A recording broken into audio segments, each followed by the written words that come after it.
Yesu Kristo canke Yesu Kristo ni umwe mu bantu baranze imyaka irenga 2000 ndetse rino zina riragoye kuzokwibagirwa ubu vuba.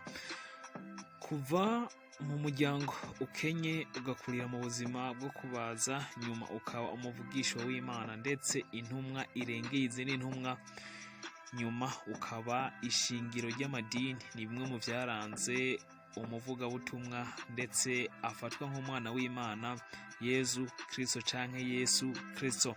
Amadini menshi ashingiye kuri Kristo, niyo mpamvu twumva bavuga ngo kanaka n'umukristo canke n'uwa Kristo, yakiriye Yesu nk'umwami n'umukiza. Imyizerere kuri benshi yagiye ishingira kuri Bibiliya, igitabo ceranda cahumetswe, ariho havomwamo amamoko ya Yesu n'ibitangaza yagiye akora. Mu kuduza inyigisho no kuzimenyekanisha, iterambere ry'ubuhinga bwavuye mu nyandiko gusa buja noneho no mu mashusho. Niho mu mwaka w'1979 hasohotse filime yiswe Yesu, isohorwa na sosiyete y'abanyamerika Inspirational Film The Genesis Project. Ni filime y'isaha 1:57 canke ifilime imara iminota 117. Filime yakinwe ishingiye ku nyandiko ya Bibiliya, na cane cane y'isezerano rishasha canke ubwuzure bushasha ku bakatolika, inkuru nziza ya Luka. Uyu munsi tugiye kurabira hamwe ubuzima n'amateka yaranze uwakinye iyi filime, aho yakinye mu gishingo ca Yesu. Muzi yuko igihe Yesu yari ngaha ku isi nta vyuma vyo gufata amasanamu vyariho, gusa iterambere uko rigenda ritera imbere niko n'iterambere mu kwigisha rigenda riduga. Ese uyu mu acteur yaranzwe n'iki mu buzima? Ni gute filime ya Yesu imaze guhindura abantu mu buzima?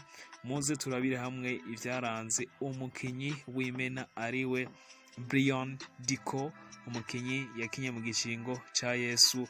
Ikaze mu makuru twaguteguriye, ariko ndakwibutsa yuko no filime ya Yesu ari imwe muri filime zimaze kurabwa cyane,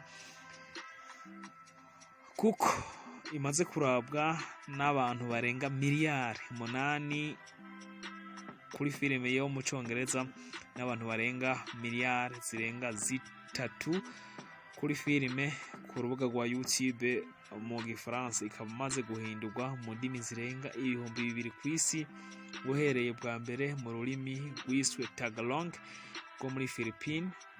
Mumenya ko arico gihugu gifise abakristo benshi cyane ku isi. Brian Deacon rero numwe mu bakinyi bamenyekanye cyane ku isi, na cyane cyane ubwo yakina filime ya Yesu mu mwaka w'1979. Akaba yavukiye i Oxford mu Bwongereza ku igenekerezo rya 13 z'ukwezi kwa kabiri mwaka w'1949. Uyu mukinyi yakinye mu gishingo ca Yesu yari asanzwe ari umukinyi wa za filime, ariko kandi akaba yari asanzwe ari umukinyi wa za theatre. Ubu akaba afise imyaka ishika 74. Akaba akiriho kandi akaba aba mu gihugu c'Ubwongereza aho yavukiye. Kuva mu bwana, Deacon yakuze akunda gukina ibijanye n'amaserukiramuco benshi bita mu Gifaransa ngo ni théâtre. Akaba yabikinira i Oxford, bikaba ari navyo vyatumye yinjira vuba mu bijanye no gukina za filime. Mu mwaka w'1950 Pasteur Bill Bright niwe yatanguje ibijanye nuko hotegurwa filime yodondora ibijanye n'ubuzima bwa Yesu atagisigaye inyuma, mu ciswe Campus for Christ. Mu mwaka w'1970 hatanguye kwegeranywa uburyo kugira ngo igiciyumviro ca filime ya Yesu kidondora n'ubuzima bwa Yesu ngo kije mu ngiro. Nyuma haje kwegeranywa amafaranga atari make, icyari gisigaye kwari ukumenya ati ninde azokina filime neza nka Yesu.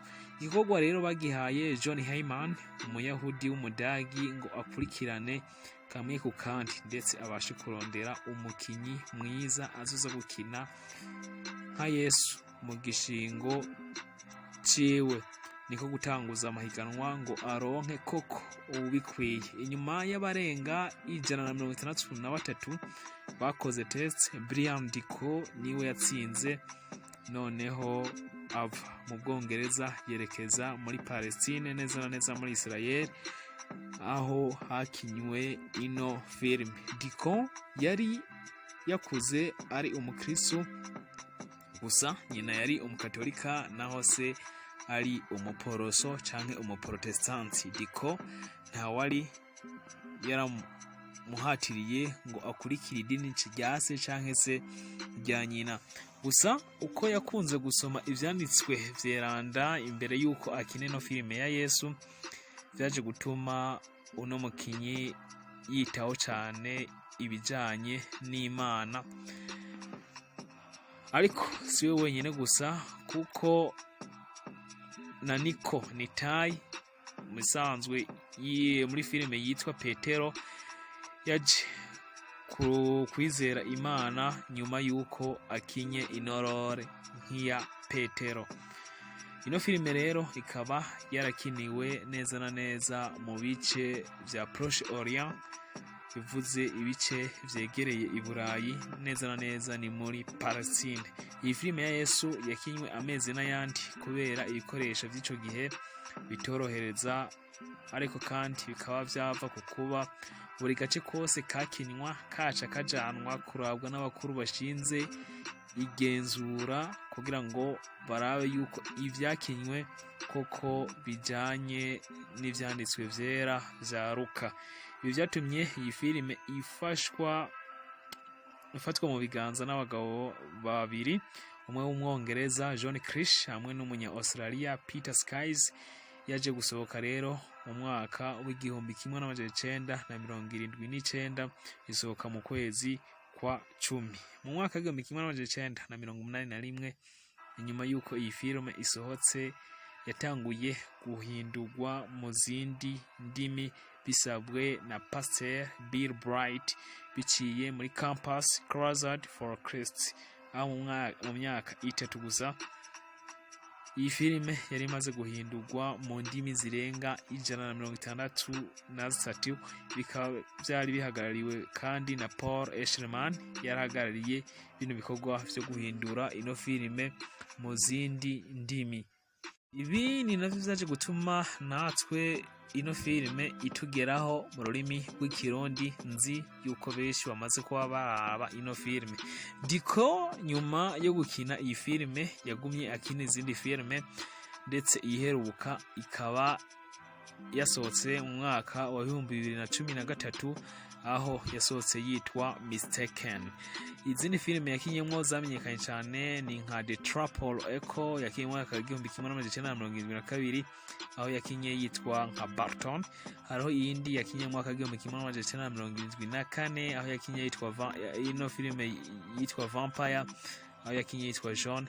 Ariko hariho n'iyindi yakinye mu mwaka wa 1985, aho yakinye yitwa Alphonse. Mu buzima bwiwe Deacon yarongoye abagore babiri. Wa mbere yamurongoye mu mwaka wa 1977, aho yubakanye na Rura Lenska, abavyaranye umwana umwe akina filime nawe nyene ubu Rara Deacon. Nabaza kuvana mu mwaka wa 1987, nyuma aza kubakana na Natalie Broch, ari nawe bakiri kumwe gushika uyu munsi. Iyi filime rero ni filime yakunzwe n'abantu benshi, ndetse yagiye ihindurira abantu ubuzima, nk'uko bishikirizwa na Inspiration Genesis Film.